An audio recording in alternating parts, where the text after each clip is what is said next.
ನಮಸ್ಕಾರ ಗುರುವೆ, ಮತ್ತೊಂದು ವಿಡಿಯೋಗೆ ಸ್ವಾಗತ ಸುಸ್ವಾಗತ.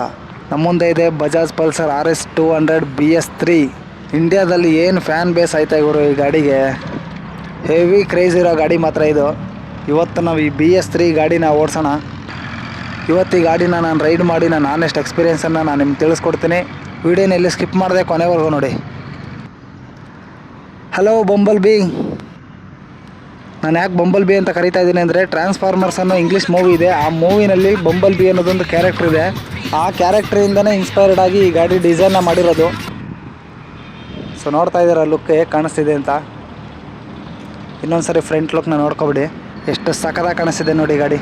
ಈ ಶಾರ್ಪ್ ಎಡ್ಜಸ್ ಎಲ್ಲ ಒಳ್ಳೆ ಲುಕ್ ಇದೆ ಗುರು ಗಾಡಿ.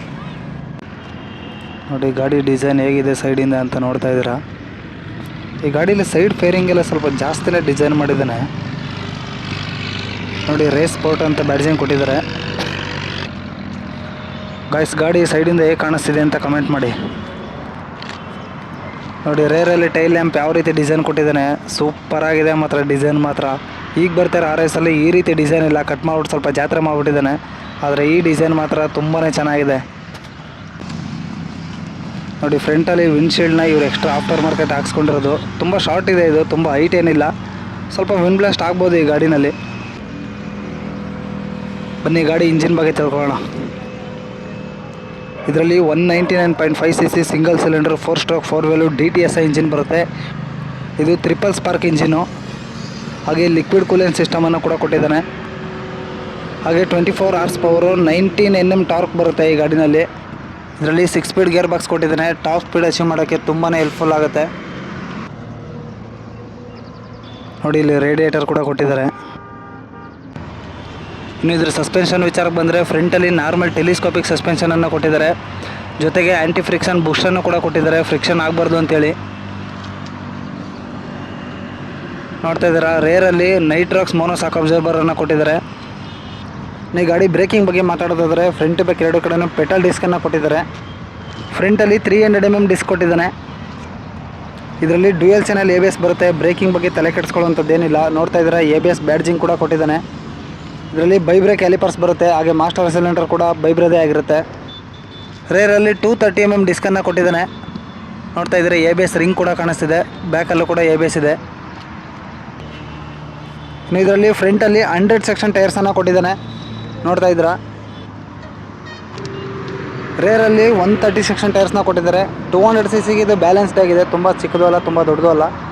ಈ ಗಾಡೀಲಿ MRF ಟೈರ್ಸು ಅಥವಾ CA ಟೈರ್ಸ್ ಬರುತ್ತೆ. ಆದರೆ ಈ ಗಾಡಿ ಓನರು ಮಿಷೆಲಿನ್ ಟೈರ್ಸ್ನ ಹಾಕ್ಸ್ಕೊಂಡಿದ್ದಾರೆ. ಈ ಗಾಡಿದು ಒಂದು ಸರಿ ಎಕ್ಸಾಸ್ಟ್ ನೋಟ್ ಕೇಳಿಸ್ಕೊಳ್ಳಿ.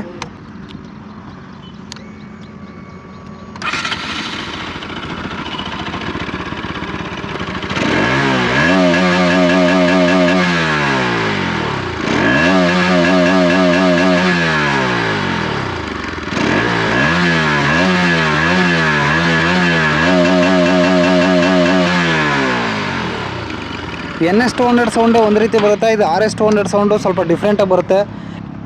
ಇದು BS3 ಆಗಿರೋದ್ರಿಂದ ಎಕ್ಸಾಸ್ಟ್ ಸೌಂಡು ತುಂಬ ಕ್ರಿಸ್ಪಿಯಾಗಿದೆ. ಆದರೆ BS6 ಅಲ್ಲಿ ಈ ಥರ ಇರೋದಿಲ್ಲ. ಅದ್ರಲ್ಲಿ ಡ್ಯೂಟ್ಯೂನ್ ಮಾಡಿ ಎಕ್ಸಾಸ್ಟ್ ಸೌಂಡೆಲ್ಲ ಹಾಳಾಗೋಗಿದೆ. ಈ ಥರ ಕ್ರಿಸ್ಪಿ ಸೌಂಡ್ ಅದರಲ್ಲಿ ಸಿಗೋದಿಲ್ಲ ನೋಡಿ. ಫುಟ್ ರೆಸ್ಟಲ್ಲಿ ರಬ್ಬರ್ ಕೊಟ್ಟಿದ್ದಾರೆ, ಜಾಸ್ತಿ ವೈಬ್ರೇಷನ್ ಆಗಬಾರ್ದು ಅಂತ. ಆದರೆ ರಿಯರ್ ಫುಟ್ ರೆಸ್ಟಲ್ಲಿ ರಬ್ಬರ್ ಕೊಟ್ಟಿಲ್ಲ ನೋಡಿ. ರೇರಲ್ಲಿ ಟೈಲ್ ಲ್ಯಾಂಪ್ ಎಷ್ಟು ಸಕ್ಕತ್ತಾಗಿ ಕಾಣಿಸ್ತಿದೆ. ಪರ್ಸ್ನಲಿ ನನಗೆ ಮಾತ್ರ ತುಂಬ ಇಷ್ಟ ಆಯಿತು. ಇದು LED ಟೈಲ್ ಲ್ಯಾಂಪು ನೋಡಿ. ಸೈಡ್ ಫ್ರೇಮಲ್ಲಿ RS 200 ಅಂತ ಬ್ಯಾಡ್ಜಿಂಗ್ ಕೊಟ್ಟಿದ್ದಾರೆ, ನೋಡ್ತಾ ಇದ್ದೀರಾ. ಇದರಲ್ಲಿ ಸ್ಟೀಲ್ ಪೆರಿಮೀಟರ್ ಫ್ರೇಮ್ ಚಾರ್ಸಿಯನ್ನು ಕೊಟ್ಟಿದ್ದಾರೆ. ಹೈವೇನಲ್ಲಿ ತುಂಬಾ ಸ್ಟೇಬಲಾಗಿ ಕೂತ್ಕೊಳ್ಳುತ್ತೆ ಗಾಡಿ. ಈ ಗಾಡಿ ಕರ್ಬ್ ವೆಯ್ಟ್ ಬಂದು 166 kg ಇದೆ. ತುಂಬ ಹೆವಿನೂ ಅಲ್ಲ, ತುಂಬ ಲೈಟ್ ವೆಯ್ಟು ಕೂಡ ಇಲ್ಲ. ಇದರಲ್ಲಿ 30 ಲೀಟ್ರ್ ಫ್ಯೂಲ್ ಟ್ಯಾಂಕನ್ನು ಕೊಟ್ಟಿದ್ದಾನೆ. ಪರ್ ಲೀಟರ್ಗೆ 35 km ಮೈಲೇಜ್ ಕೊಡುತ್ತೆ ಅಂದರೂ ಕೂಡ ಒಂದು ಫುಲ್ ಟ್ಯಾಂಕಲ್ಲಿ 450 km ರೈಡ್ ಮಾಡ್ಬೋದು. ಇದು ಸೀಟ್ ಹೈಟ್ ನೋಡೋದಾದರೆ 810 mm ಸೀಟ್ ಹೈಟನ್ನು ಕೊಟ್ಟಿದ್ದಾನೆ. 5.7 5.8 ಇರೋರು ಕೂಡ ಆರಾಮಾಗಿ ಓಡಿಸ್ಬೋದು, ಯಾವುದೇ ರೀತಿ ಪ್ರಾಬ್ಲಮ್ ಆಗೋದಿಲ್ಲ. ಸೀಟ್ ಕುಷನಿಂಗ್ ನೋಡೋದಾದರೆ ಇವ್ರು ಸ್ವಲ್ಪ ಕುಷನಿಂಗ್ ಸ್ವಲ್ಪ ಆಲ್ಟ್ರೇಷನ್ ಮಾಡ್ಕೊಂಡಿದ್ದಾರೆ. ರೈಡರ್ ಸೀಟ್ ಕುಷನಿಂಗ್ ಪರವಾಗಿಲ್ಲ, ಚೆನ್ನಾಗಿದೆ. ಆದರೆ ರಿಯರ್ ಸೀಟು ಸ್ವಲ್ಪ ಹಾರ್ಡಿದೆ. ಒಂದು 100 km ರೈಡ್ ಮಾಡೋಕ್ಕೇನೋ ಪ್ರಾಬ್ಲಮ್ ಆಗೋದಿಲ್ಲ. ಆದರೆ ತುಂಬ ಲಾಂಗ್ ಡ್ರೈವ್ ಹೋಗ್ತೀರಾ ಅಂತಂದರೆ ಪಿಲಿಯನ್ಗೆ ಸ್ವಲ್ಪ ಪ್ರಾಬ್ಲಮ್ ಆಗ್ಬೋದು. ಈ ಗಾಡಿ ಲೈಟಿಂಗ್ಸ್ ವಿಚಾರಕ್ಕೆ ಬರೋದಾದರೆ, ಫ್ರಂಟಲ್ಲಿ ಪ್ರೊಜೆಕ್ಟರ್ ಹೆಡ್ ಲ್ಯಾಂಪನ್ನು ಕೊಟ್ಟಿದ್ದಾನೆ. ಹಾಗೆ LED ಇಂಡಿಕೇಟರ್ಸ್ ಬರುತ್ತೆ ಈ ಗಾಡಿನಲ್ಲಿ. ಆದರೆ ಹಜಾರ್ಡ್ ಲ್ಯಾಂಪ್ ಕೊಟ್ಟಿಲ್ಲ. ಹಜಾರ್ಡ್ ಲೈಟ್ ಒಂದು ಕೊಟ್ಬಿಟ್ಟಿದ್ದರೆ ಇನ್ನೂ ಸ್ವಲ್ಪ ಯೂನಿಕ್ ಆಗಿರ್ತಾಯಿತ್ತು ಈ ಗಾಡಿ. ಗಾಡಿ ತುಂಬ ಶಾರ್ಟ್ ಇಲ್ಲ, ತುಂಬ ಲೆಂತ್ ಇದೆ. ಈ ಗಾಡಿ ಟೋಟಲ್ ಲೆಂತ್ ಬಂದು 2000 mm ಇದೆ, ಅಂದರೆ ಆಲ್ಮೋಸ್ಟ್ 2 ಮೀಟರ್ಸ್ ಇದೆ. ಇದ್ರ ವೀಲ್ ಬೇಸೆ 1350 mm ಇದೆ. ಇನ್ನು ಇದ್ರ ಮೀಟ್ರ್ ಕನ್ಸಲ್ ವಿಚಾರಕ್ಕೆ ಬರೋದಾದರೆ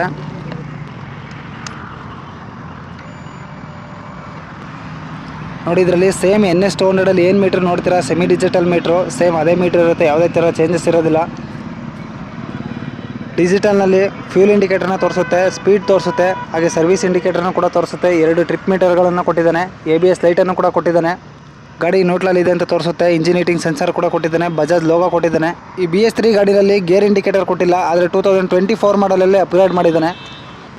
ಈ ಗಾಡಿ ಸ್ವಿಚಸ್ಸಲ್ಲಿ ಒಂದು ಯುನೀಕ್ ಫೀಚರ್ ಕೊಟ್ಟಿದ್ದಾನೆ, ನನಗೆ ತುಂಬ ಇಷ್ಟ. ನೋಡಿ, ಇಲ್ಲಿ ನೋಡ್ತಾ ಇದ್ದೀರಾ, ಬ್ಲೂ ಕಲರ್ ಲೈಟ್ ಕಾಣಿಸ್ತಿದೆ ನಿಮಗೆ. ನೈಟ್ ಟೈಮ್ ಅಂತೂ ತುಂಬ ಸಖತ್ತಾಗಿ ಕಾಣಿಸುತ್ತೆ ಈ ಲೈಟ್ ಮಾತ್ರ.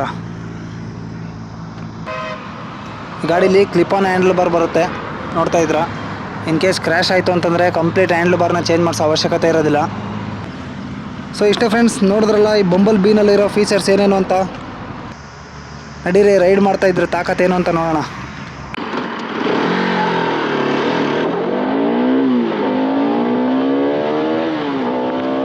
ಥ್ರಾಟಲ್ ರೆಸ್ಪಾನ್ಸ್ ಮಾತ್ರ ಸೈಕ್ ಆಗಿದೆ ಅಲ್ಲ ಗುರು ಈ ಗಾಡೀಲಿ. ಇದು BS3 ಆಗಿರೋದಕ್ಕೆ ಈ ಥರ ರೆಸ್ಪಾನ್ಸ್ ಇರೋದು, ಒಳ್ಳೆ ಮಜಾ ಬರುತ್ತೆ ಗಾಡಿ ಮಾತ್ರ. ಇದೇ BS6 RS 200 mid end low end ಸ್ವಲ್ಪ ಡಿಟ್ಯೂನ್ ಆಗಿಬಿಟ್ಟಿದೆ. ಹೈ ಎಂಡಲ್ಲಿ ಪರವಾಗಿಲ್ಲ, ಮಿಡ್ ಎಂಡಲ್ಲಿ ಅಷ್ಟೇ ಆ ಗಾಡೀಲಿ. BS3 ಇರೋ ಮಜಾ ಬೇರೆ ಯಾವ ಗಾಡೀಲೂ ಸಿಗಲ್ಲ ಗುರು. ನನಗಂತೂ ಪರ್ಸ್ನಲಿ BS3 RS 200 ತುಂಬಾ ಇಷ್ಟ ಆಯಿತು ಮಾತ್ರ. ಇದೇ ಹೊಸ BS6 RS 200 ತೊಗೊಂಡ್ರೆ ಈ ಫೀಲ್ ಮಾತ್ರ ಸಿಗಲ್ಲ ಗುರು. ಮತ್ತು ಹೊಸ ಗಾಡಿ ತೊಗೊಂಡೇನು ಉಪಯೋಗ ಆಯಿತು. ಯಾವುದೇ ಗಾಡಿ ಓಡಿಸ್ದಾಗಲೂ ಗಾಡಿ ಚೆನ್ನಾಗಿದೆ ಅನ್ನಿಸ್ಬೇಕು ಅಂದರೆ ಥ್ರಾಟಲ್ ರೆಸ್ಪಾನ್ಸ್ ಚೆನ್ನಾಗಿರಬೇಕು. ಹಾರ್ಸ್ ಪವರ್ ಮತ್ತು ಟಾರ್ಕ್ನ ಎಷ್ಟೇ ಜಾಸ್ತಿ ಕೊಟ್ಟಿದ್ರು ಆ ಗಾಡೀಲಿ ಥ್ರಾಟಲ್ ರೆಸ್ಪಾನ್ಸ್ ಚೆನ್ನಾಗಿರಬೇಕು. ಥ್ರಾಟಲ್ ರೆಸ್ಪಾನ್ಸೇ ಚೆನ್ನಾಗಿಲ್ಲ ಅಂತಂದರೆ ನೀವು ಎಷ್ಟೇ ಪವರ್ ಕೊಟ್ಟಿದ್ರು ಅದು ಏನಕ್ಕೆ ಉಪಯೋಗ ಬರೋಲ್ಲ. ನಮ್ಮ ದೇಶದಲ್ಲಿ ಯಾವುದೇ ಗಾಡಿಲಾದರೂ ಟಾಪ್ ಎಂಡ್ಗಿಂತ ಲೋ ಎಂಡು ಮಿಡ್ ಎಂಡ್ ಹೇಗಿದೆ ಅನ್ನೋದೇ ಇಂಪಾರ್ಟೆಂಟು. ನಾವು ಟಾಪ್ ಎಂಡ್ನ ಅಪರೂಪಕ್ಕೆ 1 ಸರಿ 2 ಸರಿ ರೀಚ್ ಮಾಡ್ಬೋದು ಅಷ್ಟೇ. ನಾವು ಡೈಲಿ ರೆಗ್ಯುಲರಾಗಿ ಓಡಿಸ್ಬೇಕಾದ್ರೆ ಲೋ ಎಂಡು ಮಿಡ್ ಎಂಡ್ ಹೇಗಿದೆ ಅನ್ನೋದೇ ಇಂಪಾರ್ಟೆಂಟು. ಕೆಲವೊಂದು ಗಾಡಿಗಳಲ್ಲಿ ಟಾಪ್ ಎಂಡ್ ಚೆನ್ನಾಗಿರುತ್ತೆ, ಆದರೆ ಲೋ ಎಂಡ್ ಮಿಡ್ ಎಂಡ್ ಅಷ್ಟೊಂದು ಪವರ್ ಇರೋದಿಲ್ಲ. ಅಂಥ ಗಾಡಿಗಳು ಬರೀ ಟೂರ್ ಮಾಡೋರಿಗೆ ಮಾತ್ರ ಸೆಟ್ ಆಗುತ್ತೆ. ನೀವು ಸಿಟಿಲೆಲ್ಲ ಓಡಿಸ್ತೀನಿ ಅಂದರೆ ಮಿಡ್ ಎಂಡ್ ಲೋ ಎಂಡ್ ಇಲ್ಲ ಅಂತಂದರೆ ಗಾಡಿ ಬೋರ್ ಹೊಡೆದ್ಬಿಡುತ್ತೆ, ಅದು ಎಷ್ಟೇ ದೊಡ್ಡ ಗಾಡಿ ಆಗಿದ್ರು ಅಷ್ಟೇ. ಬಟ್ ಈ ಗಾಡೀಲಿ ಥ್ರಾಟಲ್ ರೆಸ್ಪಾನ್ಸ್ ಮಾತ್ರ low end mid end high ಎಂಡಲ್ಲಿ ಎಲ್ಲದರಲ್ಲೂ ಸಖತ್ತಾಗಿದೆ ಮಾತ್ರ. ಎಲ್ಲೂ ಸ್ವಲ್ಪನೂ ಕೂಡ ಪವರ್ ಲ್ಯಾಗಿ ಅಂತ ನನಗೆ ಎಲ್ಲೂ ಅನ್ನಿಸ್ತಾ ಇಲ್ಲ. ಪವರ್ ಡೆಲಿವರಿ ಅಷ್ಟು ಸಖತ್ತಾಗಿದೆ ಗಾಡೀಲಿ. ಇದ್ರ ಇಂಜಿನ್ ಇಷ್ಟು ಸ್ಪೋರ್ಟಿ ಆಗಿರೋದಕ್ಕೆ ಇದಕ್ಕೆ RS ಅಂತ ಹೆಸರಿಟ್ಬಿಟ್ಟಿದ್ದಾರೆ. RS ಅಂದರೆ ರೇಸ್ ಸ್ಪೋರ್ಟ್ ಅಂತ ಹೆಸರಿಗೆ ತಕ್ಕಂತೆ ಮಾಡಿದ್ದಾರೆ ಗಾಡಿನ ಮಾತ್ರ. ಇನಿಷಿಯಲ್ ಪುಲ್ಲಿಂಗ್ ನೋಡಿ ಎಷ್ಟು ಸಖತ್ತಾಗಿದೆ ಗಾಡೀಲಿ, ಒಳ್ಳೆ ಮಜಾ ಬರುತ್ತೆ ಮಾತ್ರ. ಈ ಗಾಡೀಲಿ ಎಷ್ಟು ಕಂಫರ್ಟಬಲಾಗಿ ರೈಡ್ ಮಾಡ್ಬೋದು ಅಂದರೆ, ಇದು ನೇಕೆಡ್ ಗಾಡಿ ಅಲ್ಲ, ಇದು ಫೇರಿಂಗ್ ಇರೋ ಗಾಡಿ. ಆದರೂ ಕೂಡ ಹ್ಯಾಂಡ್ಲ್ ಬಾರ್ ತುಂಬ ಅಗ್ರೆಸಿವ್ ಪೊಸಿಷನಲ್ಲಿಲ್ಲ, ತುಂಬ ರಿಲ್ಯಾಕ್ಸ್ಡ್ ಪೊಸಿಷನಲ್ಲ ಇದೆ. ಇದು NS 200 ಎಷ್ಟು ಆರಾಮಾಗಿ ಓಡಿಸ್ಬೋದು ಅಷ್ಟೇ ಆರಾಮಾಗಿ ಈ ಗಾಡಿನೂ ಕೂಡ ಓಡಿಸ್ಬೋದು. ಆದರೆ NS 200ಗಿನ್ನ ಥ್ರಾಟಲ್ ರೆಸ್ಪಾನ್ಸ್ ತುಂಬ ಚೆನ್ನಾಗಿದೆ ಈ ಗಾಡೀಲಿ. ಯಾರಾದರೂ NS 200 ತೊಗೊಳಕ್ಕೆ ಪ್ಲ್ಯಾನ್ ಮಾಡ್ತಿರೋರು ತೊಗೊಳಕ್ಕೂ ಮೊದಲು ಈ ಗಾಡಿನ ಒಂದ್ಸರಿ ಟೆಸ್ಟ್ ಡ್ರೈವ್ ಮಾಡಿ ನೋಡಿ, ಅಥವಾ ನಿಮ್ಮ ಫ್ರೆಂಡ್ ಸರ್ಕಲಲ್ಲಿ ಯಾರೋ ಥರ ಆದರೂ ಇದ್ದರೆ ಒಂದ್ಸರಿ ಓಡಿಸಿ ನೋಡಿ. ಈ ಗಾಡಿ ಓಡಿಸಿ ನೋಡಿದ್ರೆ ಮೇ ಬಿ ನಿಮಗೆ NS 200ಗಿನ್ನ ಈ ಗಾಡಿನೇ ಚೆನ್ನಾಗಿದೆ ಅಂತ ಅನ್ನಿಸ್ಬೋದು.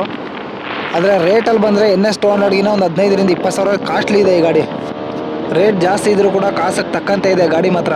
ಸಿಟಿಲೂ ಸಕ್ಕತ್ತಾಗಿ ಓಡಿಸ್ಬೋದು, ಹೈವೇಲು ಆರಾಮಾಗಿ ಟೂರಿಂಗ್ ಮಾಡ್ಕೊಂಡು ಹೋಗ್ಬೋದು.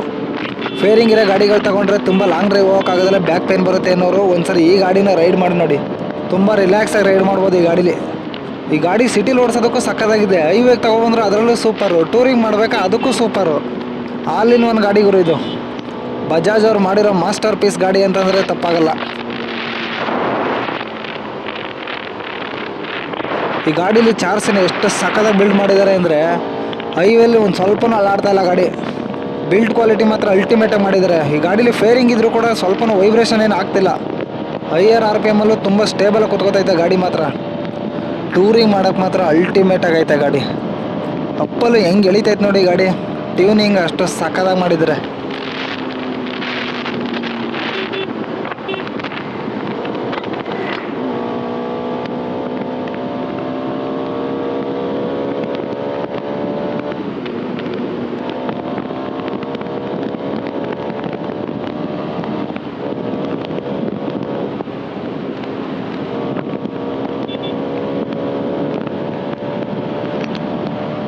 ಲಕ್ಷಾಂತರ ರೂಪಾಯಿ ಕೊಟ್ಟು 400-500 cc ಗಾಡಿ ತಗೊಳಕ್ಕಿಂತ 2 ಲಕ್ಷ ಕೊಟ್ಟು ಈ ಗಾಡಿನ ತಗೊಳ್ಳಿ ಗುರು.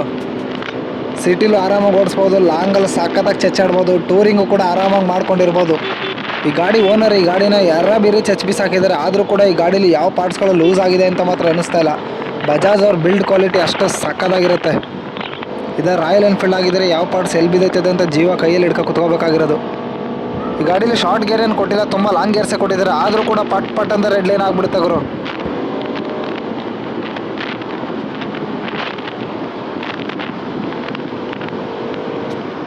ಈ ಗಾಡಿ ಓನರ್ ಇದಕ್ಕೆ ಮಿಷಿಲಿನ್ ಟೈರ್ಸ್ ಹಾಕ್ತಿರೋದಕ್ಕೆ ಕಾರ್ನರಿಂಗ್ ಮಾಡೋಕ್ಕೆ ಒಳ್ಳೆ ಫೀಲ್ ಬರ್ತೈತೆ. ಮಿಷಿಲಿನ್ ಟೈರ್ಸು ಕಾರ್ನರಿಂಗ್ ಮಾಡೋಕ್ಕೆ ಒಳ್ಳೆ ಸಾಥ್ ಕೊಡುತ್ತೆ ಗುರು.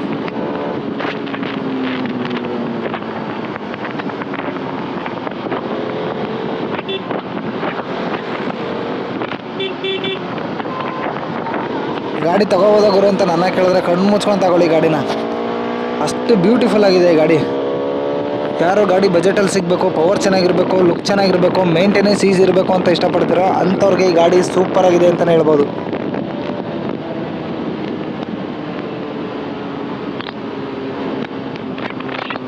KTM ಯಮಹ ಹೋಲಿಸ್ಕೊಂಡ್ರೆ ಬಜಾಜ್ ಗಾಡಿಗಳು ಸ್ವಲ್ಪ ಬಜೆಟಲ್ಲೇ ಲಾಂಚ್ ಮಾಡ್ತಾರೆ, ಆದರೆ NS 200ಗಿನ್ನ ಸ್ವಲ್ಪ ಕಾಸ್ಟ್ಲಿ ಇದೆ ಇದು. ಇಷ್ಟು ಒಳ್ಳೆ ಗಾಡಿನೇ ಬಿಟ್ಟು ನಾವು ಯಾಕೆ ಫಾರಿನ್ ಗಾಡಿಗಳನ್ನ ತೊಗೋಬೇಕು. ಯಮಹ KTM ಹೋಲಿಸ್ಕೊಂಡ್ರೆ ಸ್ವಲ್ಪ ಬಜೆಟಲ್ಲೇ ಸಿಗುತ್ತೆ ಈ ಗಾಡೀಲಿ ಪಿಕಪ್ಪು ಚೆನ್ನಾಗಿದೆ, ಟಾಪ್ ಎಂಡ್ ಮಾತ್ರ ಅಲ್ಟಿಮೇಟ್ ಆಗಿದೆ. 150 ಕಿಲೋಮೀಟ್ರ್ ಹೋಗುತ್ತೆ. BS6 ಅಲ್ಲಾದರೆ 140 145 ಅಷ್ಟೇ ಹೋಗೋದು. ಇದು BS3 ಅಲ್ವಾ, 150ವರೆಗೂ ಆರಾಮಾಗಿ ಹೋಗುತ್ತೆ. ಕೆಲವೊಬ್ರು 155 ಕೂಡ ರೀಚ್ ಮಾಡಿರೋರು ಇದ್ದಾರೆ. 200cc ಸೆಗ್ಮೆಂಟಲ್ಲಿ ಒಂದು ಬೆಸ್ಟ್ ಗಾಡಿ ಗುರು ಇದು. ಇದರ ಸರ್ವಿಸು ಕೂಡ ತುಂಬ ಏನು ಕಾಸ್ಟ್ಲಿ ಇಲ್ಲ, ಒಂದು 1500 ರೂಪಾಯಿಲೆಲ್ಲ ಮುಗಿದೋಗುತ್ತೆ.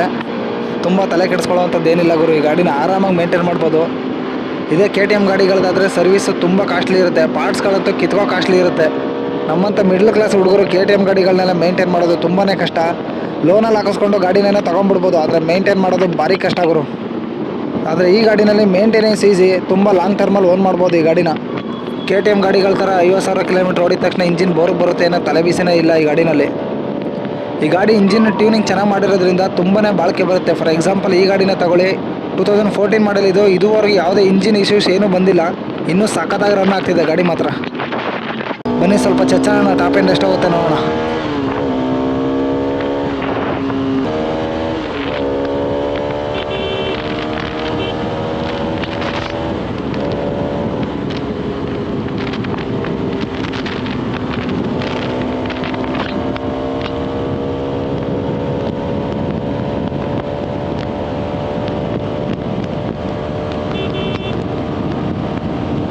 ಒನ್ 130ವರೆಗೂ ಈಸಿಯಾಗಿ ರೀಚ್ ಆಗುತ್ತೆ, ಆದರೆ 130 ಮೇಲೆ ಸ್ವಲ್ಪ ಟೈಮ್ ತಗೋತೈತೆ. ಈ ಗಾಡಿ ರೆಡ್ ಲೈನ್ ಆಗೋಕ್ಕೆ ಟೈಮೇ ತಗೊಳ್ಳಲ್ಲ ಗುರು, ಪಟ್ ಪಟ್ ಅಂತ ರೆಡ್ ಲೈನ್ ಆಗಿಬಿಡುತ್ತೆ.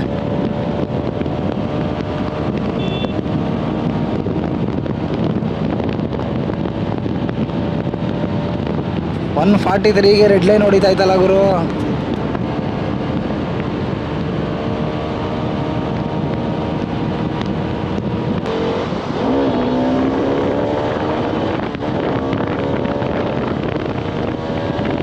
ಟೈಮೇ ತಗೊಳ್ಳಲಿ, ಎಷ್ಟು ಬೇಗ ರೆಡ್ ಲೈನ್ ಆಯ್ತೈತೆ ನೋಡಿ.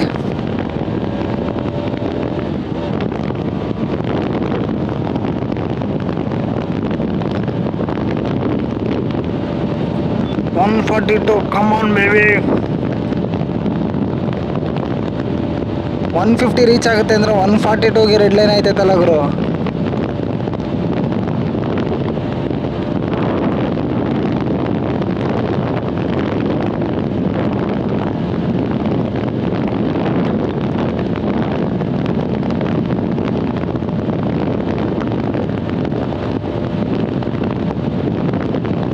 ಒನ್ 147 ಆಯಿತು ಗುರು. ನನ್ನ ವೆಯ್ಟ್ಗೆ ಆರಾಮಾಗಿ 155 ಎಲ್ಲ ರೀಚ್ ಆಗುತ್ತೆ, ಆದರೆ ರೋಡ್ ಸ್ವಲ್ಪ ಅಪ್ಪಿದೆ.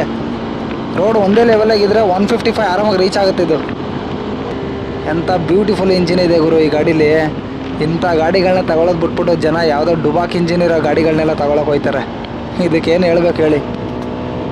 ಈ ಗಾಡಿ ಪವರ್ ಎಷ್ಟು ಚೆನ್ನಾಗಿದೆ, ಮೈಲೇಜ್ ಕೂಡ ಅಷ್ಟೇ ಚೆನ್ನಾಗಿದೆ. 35-37ವರೆಗೂ ಬರುತ್ತೆ. ಒಂದು ಡೀಸೆಂಟ್ ಮೈಲೇಜ್ ಗುರು, ತುಂಬ ಜಾಸ್ತಿನೂ ಇಲ್ಲ, ತುಂಬ ಕಡಿಮೆನೂ ಇಲ್ಲ. 200cc ಆರಾಮಾಗಿ ಮೇಂಟೈನ್ ಮಾಡ್ಬೋದು ಇಷ್ಟು ಮೈಲೇಜ್ ಇದ್ದರೆ. ಫೈನಲಿಗೆ ನನಗನ್ನಿಸ್ತಿರೋದೇನೆಂದರೆ ಇಂಡಿಯಾದಲ್ಲಿರೋ ಬೆಸ್ಟ್ 200cc ಗಾಡಿ ಇದು. Budget friendly, maintenance easy. ಯಾರಾದರೂ RS 200 ತಗೋಬೇಕು ಅಂತ ಪ್ಲ್ಯಾನ್ ಮಾಡ್ತಾಯಿದ್ರೆ ಕಣ್ಣು ಮುಚ್ಕೊಂಡು ಹೋಗಿ ಬುಕ್ ಮಾಡಿ. ಇವಾಗ ಬರ್ತಾರೋ BS6 ಗಾಡಿನಲ್ಲಿ ಲೋ ಎಂಡಲ್ಲಿ ಈ ಥರ ಥ್ರಾಟಲ್ ರೆಸ್ಪಾನ್ಸ್ ಸಿಗೋದಿಲ್ಲ, ಆದರೆ ಮಿಡ್ ಎಂಡು ಟಾಪ್ ಎಂಡು ತುಂಬ ಚೆನ್ನಾಗಿದೆ. ಪವರ್ ವೈಸು ಯಾವುದೇ ಕಾಂಪ್ರಮೈಸ್ ಆಗಿಲ್ಲ ಗುರು ಈ ಗಾಡೀಲಿ. ಸೊ ಇಷ್ಟ ಗೈಸ್ ಈ ವಿಡಿಯೋದಲ್ಲಿ ನೋಡಿದ್ರಲ್ಲ RS 200 BS3 ಹೇಗಿದೆ ಅಂತ. ವಿಡಿಯೋ ಇಷ್ಟ ಆಗಿದ್ರೆ ಲೈಕ್ ಮಾಡಿ, ಸಬ್ಸ್ಕ್ರೈಬ್ ಮಾಡಿ, ಹಾಗೆ ನಿಮ್ಮ ಫ್ರೆಂಡ್ಸ್ ಆ್ಯಂಡ್ ಫ್ಯಾಮಿಲಿ ಮೆಂಬರ್ಸ್ಗೂ ಕೂಡ ಶೇರ್ ಮಾಡಿ. ಸಿಗೋಣ ನೆಕ್ಸ್ಟ್ ವಿಡಿಯೋದಲ್ಲಿ. Thank you.